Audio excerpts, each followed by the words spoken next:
you guys are as excited as I am. A new month is right around the corner, and that means it is time to show off my new bullet journal setup. Hi everybody! If you're new here, my name is Rebecca, and this is my channel where I do a lot of bullet journaling and a lot of sit-down videos, just kind of following me through in my witchy life. Today, I am here to show you how I set up my bullet journal for the month of April. And I don't really want to dawdle, so let's just dive right on in. Here you go. We have my first full page spread of April pages. If you're curious to how I got my setup pages, then please make sure to check the video up above in the cards right there. That video is where I set up my tarot and oracle pages for the month of April in my Book of Shadows, and you get to experience that with me. And those cards and the themes of those cards and those pages help me pick how I'm going to decorate my theme for the month. Because I like to use my monthly cards as a theme to pull my focus more to those cards and what they are and the energy they're bringing. Every month I have 2 cards. So for the month of April, the cards I got were Ixchel and the 8 of Cups. Briefly, Ixchel is a moon and snake goddess, and she is about creativity. And the 8 of Cups, you have energy about flowing and moving.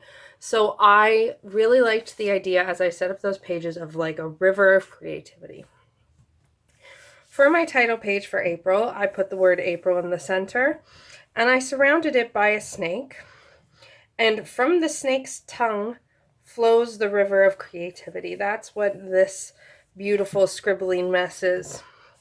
And then I have a full moon pictured above the snake. The next page we have is my intentions page, which I do every month. All of these are pages I do every month. Sometimes I add a page, sometimes I take away, but it's pretty steady. My intentions page for the month of April, I decided to put the cups to be filling my cups. So the cups are mostly filled. They are colored in the cup color. And then as I complete the intentions on this list, I will be filling them with the creativity. So I will use this kind of style to fill in the rest of the cups. The next thing we have, as always, is my schedule. I have kept my budget, daily tasks, morning, afternoon, and evening columns. In the budget, I put things budget related, if I have bills to pay, how much they are, if I have money coming in, that stuff. Daily tasks are where I put items that come up that I need to get done on a specific date, but I don't have a specific time in that day. Morning, afternoon, and evening is where I put my items, my specific appointments.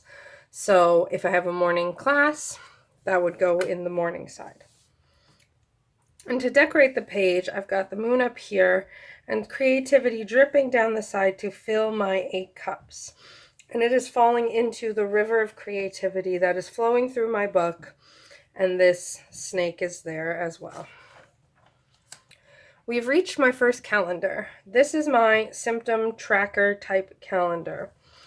And I use this calendar to put in my cycle date, if I take medication, if I'm sick, if my son is sick, if my husband is sick, anything like that. I put if I get deliveries, if I run out of pens, if I trim my hair, all sorts of things that I want to know when in the month it happened. The box at the top is where I wrote my goddess card, Ixchel. It is pronounced Ixchel according to the guidebook. And at the bottom I have the box with my tarot card, which is the 8 of Cups. This way, when I look at this page, I'm again bringing my attention and my intention back to the cards and the energies I'm trying to work with this month. We have another snake here, and this time his tail is dripping the creativity down into the land. And over here we have the 8 cups. My last calendar for the month of April is my moon calendar. This is a practice I've been doing for a while now. The format has changed. I do my planning in the morning, and every morning I fill out the previous days. The bottom squares are what I am releasing from that day, and then the top squares are what I am manifesting. So in the morning, I would write what I released, what I'm releasing from the previous day, and then I would write what I am manifesting for that day. So it always writes across. So on Friday, I would write what I released from Thursday and what I manifested from Friday, or what I'm manifesting for Friday. I kept the decoration a little bit more simplistic because when I end up with high volumes of writing, I don't also like to have high decoration because I find it very overwhelming. So I have a full moon with the snake encircling it, which I really love. And the 8 cups down here filled with creativity among the grass. Now we go into my writing spreads. As I said, I don't really like to have a lot visually going on if I'm going to be writing. So we have my remember. This is the spread where I write one thing I want to remember from every day. Appreciate, this is where I write one thing I'm appreciative and grateful for. I am proud. This is where I write something that I am proud of. Most of the time it's something I'm proud of myself for doing. Sometimes it's something if I'm like really proud of my son or something, but I use this mostly for keeping my perspective and giving myself credit where credit is due. I find it's a very important practice, especially if you have any type of mental health struggles. So I write something I'm proud of for myself for the day, even if it's something as simple as I got out of bed or I had a shower. I see magic. I write something every day that is just magical to me. And this I do as a practice so I can remember that everything is magical. Magic is in everything, is of everything. And this has also helped immensely with my mental health. Then I have my Zach and Cameron spreads. Zach and Cameron is my husband and my son. And I write down something adorable they said, something adorable they did, something we did together.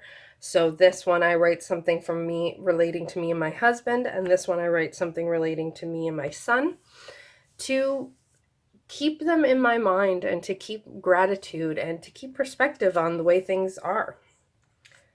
The last spread we have is a new one, and I called it Follow the Planets. So I have really, one of the biggest developments of my depth year has been astrology. I love astrology. I am, in fact, as I'm filming this, the day you see this video, I will be getting, or will have gotten, depending on what time it is when you're watching, my first natal chart reading. I purchased a natal chart reading from my fellow YouTuber, Samantha Menzo. I will link her channel up above. She is amazing. She is a wonderful YouTuber. She is a wonderful part of the witchy community. She is amazing, and I love her, and I purchased myself a natal chart reading for my birthday. My birthday is on Monday. My birthday is March 30th. And it's through her channel that I was able to learn the basics of astrology and start learning. So, my witch's date book that I have has transits for all the planets in it. So I decided what I wanted to do. Last month, what I ended up doing was putting the transits here. See, this is the moon entering Libra, moon entering Scorpio, moon entering Sagittarius. I put the transits on that page. Though I liked having that information there, I found it looked too crowded and it makes my brain hurt. So I made it its own spread. I have the days of the month. I entered and put in the transit dates. Just put in all the transits there are. Note, next month I'm going to have to not write full words because I ran out of room here. Because some days have multiple transitions. So I wrote all the transitions for the month of April, and then I left myself space to write little notes because I want to tune in and see what is going on with my energy, with my thoughts, with my feelings, and how that relates to the planets, especially the moon. The moon governs emotions, and my emotions are ridiculous. I have a moon in Libra, and I have a moon in Libra. And this month coming up has a full moon in Libra, which was how I was born. I was born under a full moon in Libra. So I really want to see how my emotions develop through that. And as you can see, that's it. That is my setup for the month of April. And I'm super excited to get it started. So let me know in the comments down below. Do you follow astrology? Do you like astrology? I want to hear about it, and I would love you to let me know. And while you're down there, don't forget to hit the like button, give this video a thumbs up, and subscribe, and hit the bell notification, so that way when I post a new video, you get to know about it nice and easy, and you don't even have to worry. I really hope you enjoyed this video, and I hope you'll let me know about it if you did. In the meantime, I will catch you later, and remember to take care of yourself as this world situation continues developing. I wish you all the things you need and want to help you through whatever it is you're experiencing. All right, that's it. I will talk to you next time. Love and light always. Bye.